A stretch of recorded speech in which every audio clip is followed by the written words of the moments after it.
Ya pemirsa, tradisi memasak kuah belangong dalam acara kenduri berbuka puasa masih menjadi tradisi di masyarakat Aceh. Seperti yang dilaksanakan pada sejumlah kampung di Banda Aceh dan Aceh Besar pada Ramadan tahun ini. Sejak pagi, warga Gampung Bayu, Kecamatan Darul Imarah, Kabupaten Aceh Besar, berkumpul di Menasah. Masing-masing disibukkan dengan berbagai kegiatan untuk memasak kuah belangong. Dalam kuliner Aceh, kuah belangong memang menjadi menu utama dalam berbagai handuri, begitu juga saat buka puasa bersama. Gotong royong dalam memasak kuah belangong memang sudah menjadi tradisi.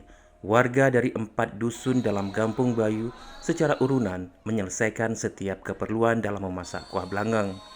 Kerjasama memang sangat diperlukan agar kuah belangong dapat masak tepat waktu.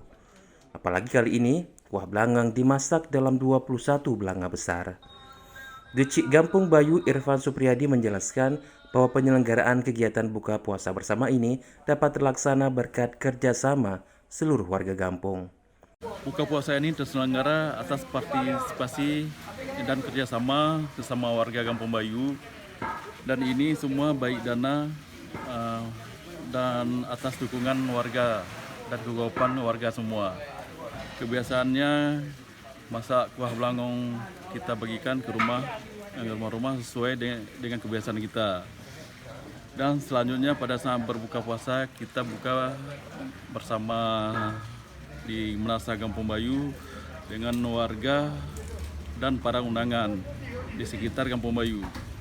Setelah berjibaku dengan berbagai persiapan, kuah belangong pun masak. Ratusan warga membawa wadah ke Menasah untuk mengambil kuah sebagai menu berbuka puasa di rumah. Wadah disusun sedemikian rapi. Lalu panitia membagikan setiap wadah dengan kuah belangong. Sementara itu, sisanya disantap bersama di Menasah pada waktu berbuka puasa.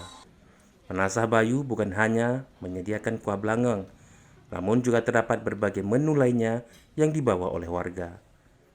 Dari Aceh Besar, tim liputan melaporkan.